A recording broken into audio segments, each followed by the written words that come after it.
Hello again, everybody, and welcome to Daily World Baseball Classic Live. I'm Bob Ramsey, and on the scene in Miami is Joe Roderick.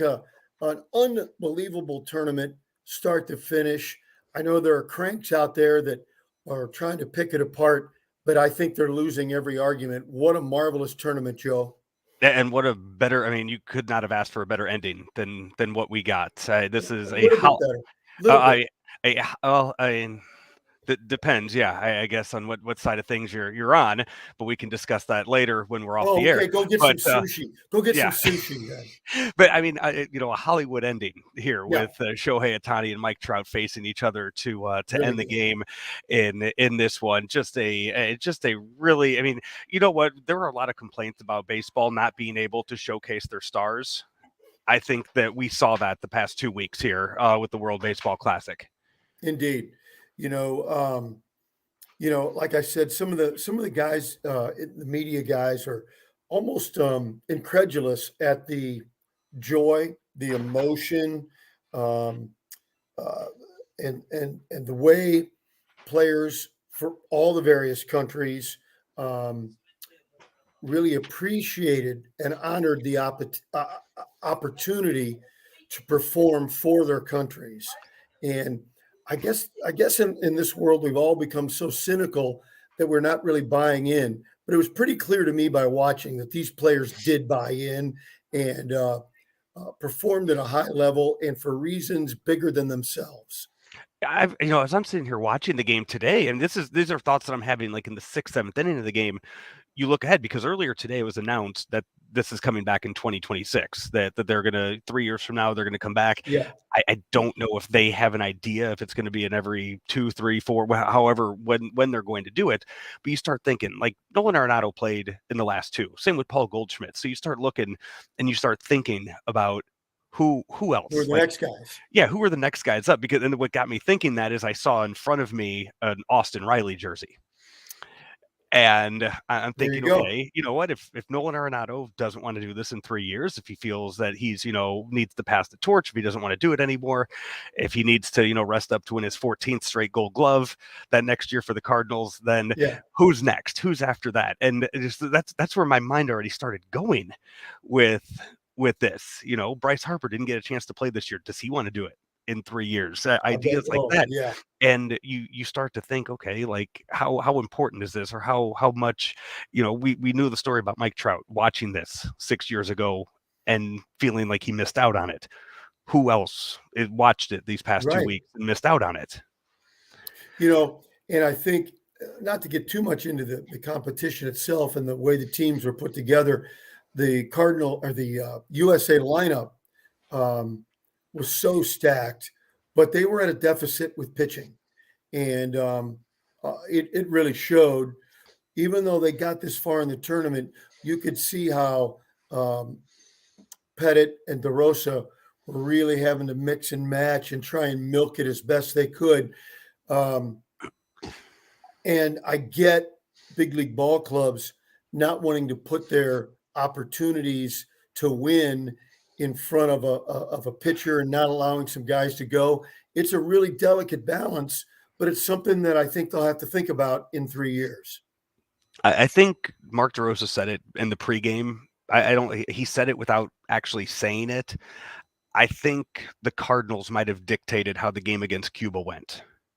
I get the sense that the Cardinals came to, because he said, teams have come to him and said, hey, I want this guy to pitch on this day, or make sure this guy gets this many pitches, and said that's why Nick Martinez wasn't on the team anymore, because Mm-hmm. he needed to Right. get his innings. DeRosa said, I can't give you those innings. So he went back to the Padres. I Mm-hmm. I have a feeling, and I don't know if anybody would say this. I think I wouldn't be surprised if Mo or Ali said, hey, you know what, we need Michaelis to throw today, get him his 80 right after Wainwright. And that's why Miles wasn't available to be a That's a starter great point. tonight. I think you're right, Joe. That is an excellent point. It didn't occur to me because I wondered, well, why did they want to piggyback? Well, the Cardinals got to get these guys ready, Yep. and rather than shut them down, they just said, hey, if they're going to throw, they need to throw now. That's an excellent point, and it's something that the Team USA will have to maybe figure a better way to do it. Maybe get more pitchers in and out. Maybe allow little more roster fluctuation. Um, Like a and court, yeah, like a pool play roster, or yeah, and, that and I maybe and maybe have 20 different pitchers and rotate them in and out. Um, Something like that. They're going to have to be more creative because pitching won it for Japan. yeah, both I think both sides came into the game today. They each had their plan, and I think it Yeah, worked as well as it could have for both sides. I really do. I think you saw, you know, Merrill Kelly. It didn't have it, He didn't have. Then they think they saw that, they got him out of there. Lope came in, did exactly what he needed to do. They went with Freeland with a clean inning. They they had a plan in place. They knew who was there as backups, and I think they were holding on to Singer for the very end. But I think you saw the U.S. go about their plan the right way, the way they wanted to go about it in the game yeah. tonight, But and and but my Japan too. point, Japan, before the game, Darvish said that he didn't know how he was going to be used, and kind of, and you hear that and you go, okay, yeah, I don't know, but they kept bringing pitchers in, that weren't Darvish, and yet there he was at the end of the game in a big spot pitching for the team. and wasn't great. So maybe they knew he was. I think they liked the idea of having pitchers that the USA team hadn't faced, Oh because yeah, they had faced Darvish, and you didn't hear it, but John Smoltz talked about that on the telecast, and I think it was a really good point. And the results may be coincidental, but appeared to back it up. And my point is not that they didn't use the staff right, but they didn't have the right arms on the team. yeah, and that was kind of my thinking too with somebody like Michaelis. And I know it's been 6 years since he's pitched over in Japan, but when he pitched in Japan, he was really good, so good that he got a contract with the Cardinals and has been with the Yeah, Cardinals ever since. That I thought that would have made sense, that Michaelis knew how to pitch well against the Japanese hitters. And yeah, it's probably not guys he ever faced, but still, styles of baseball, he knew what worked. And that was what surprised me. And that's kind of what started the thinking of, okay, is Cardinals. Yeah, with the Cardinals that, and then, a comment DeRosa made today, it was like, yeah, I think that's what happened with that. So yeah, again, you know what? This isn't going to be a perfect tournament.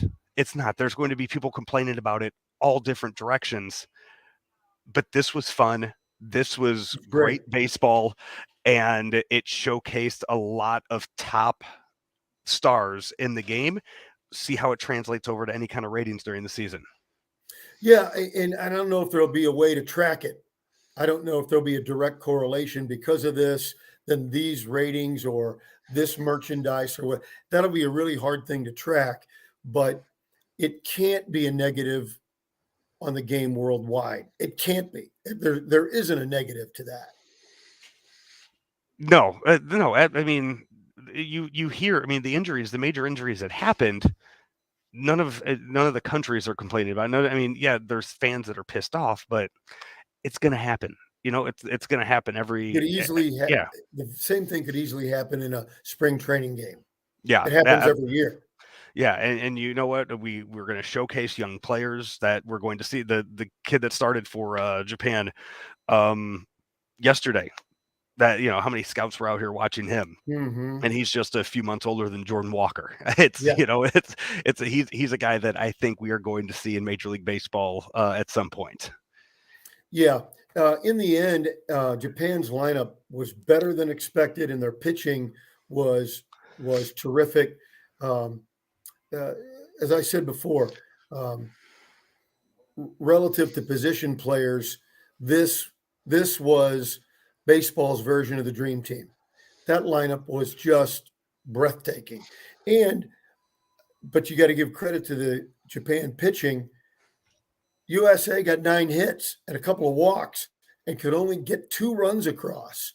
It was a remarkable showing. So let me ask you, late in the game, I guess it was it the 8th when Mookie Betts got on, and we were wondering as we were watching, do you want to run here? Do you want to run to get that tying run in scoring position? No, it wasn't Betts. It was Trey Turner was on and Betts was hitting, right? And You're talking about late in the game when McNeil walked and yeah, Mookie Betts and then they grounded pinch into double ran. play. Oh, pinch Yeah, ran with Bobby Witt Jr. with Bobby Witt Jr. Yeah, Mookie Betts was hitting, and I'm wondering, do you steal here? But the way he hit that ball, I think it still would have been a double play. I was gonna say I thought that came on like the first pitch, right? The Betts double Second, play. it was either Did it come on second the or second third. pitch? I don't know if they had the time to run that. Yeah, Yeah. Lou Brock stole 800 bases on the first pitch. Okay, hey, you know what? And if the World Baseball Classic was around when Lou Brock played, then he would have done that.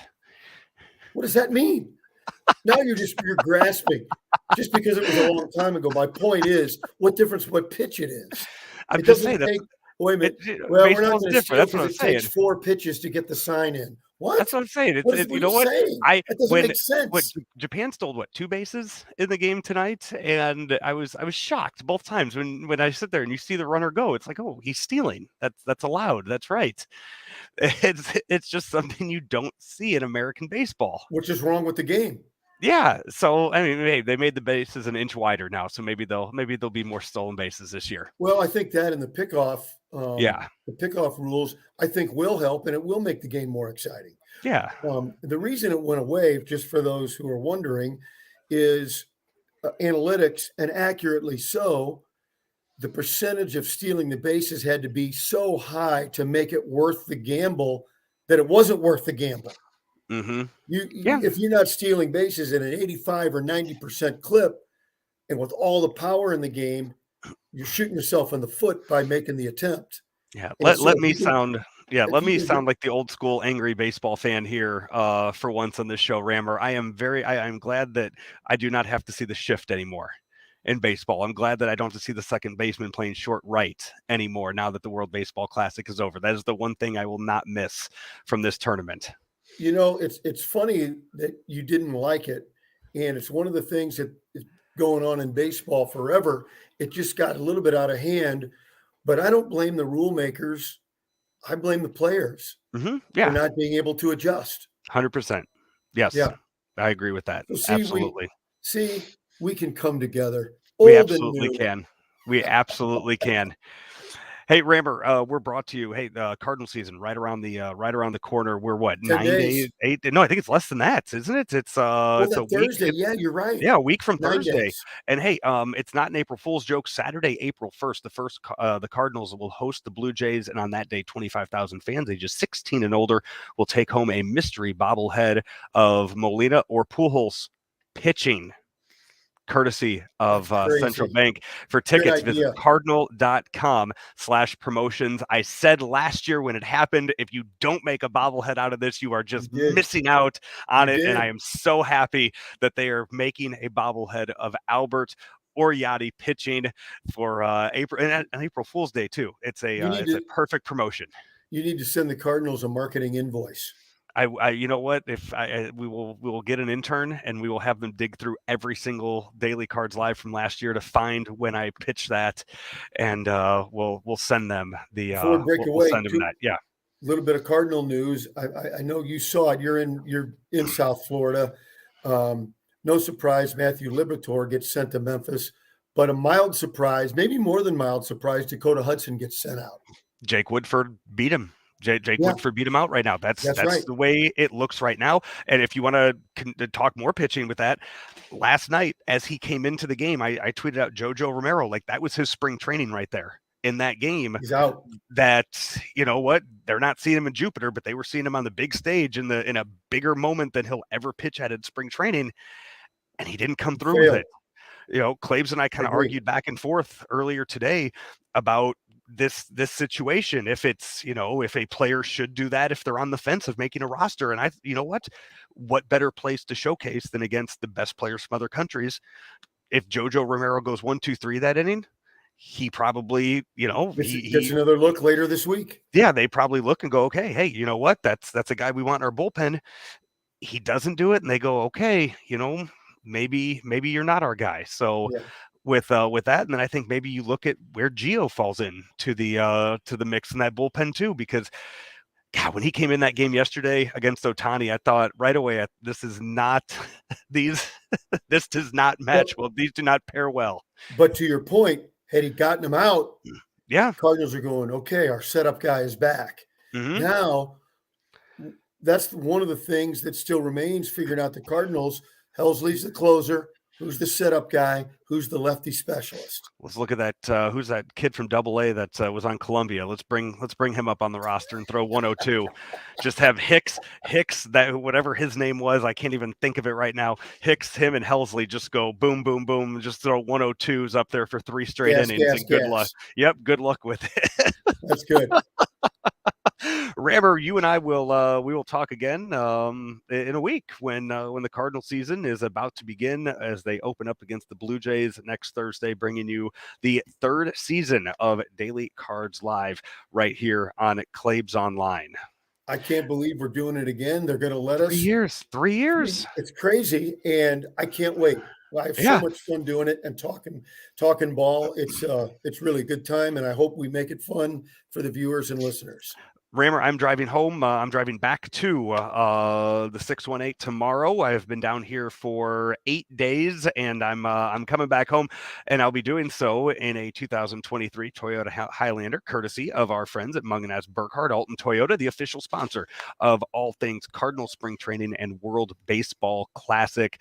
Very much looking forward to that ride tomorrow. Maybe not the hours that I'm going to spend in there, but I tell you what, riding in style. It is. I mean, it really is just, I mean, there's nothing there. There are no complaints being in that car for the entire day as I will be. So I'm very much looking forward to that all day. Tomorrow might record a podcast for Claibs Online tomorrow as I'm riding in there, and just kind of a nice little road trip on the a little play-by-play of that as well. So thank you to Jamie Burkhardt and everybody at Mungenast Burkhardt Alton Toyota for sponsoring this and for sponsoring Daily Cards Live all season long. He is Bob Ramsey. I am Joe Roderick signing off from Miami, Florida, here at loanDepot Park. It's been another edition of Daily World Baseball Classic Live right here on ClaibsOnline.com. From our roots in St. Louis, Royal Banks of Missouri is branching out to continue serving you with our locations in St. Charles, Jerseyville, Granite City, and now in Hannibal, Center, and New London. Royal Banks of Missouri, the community bank in your community.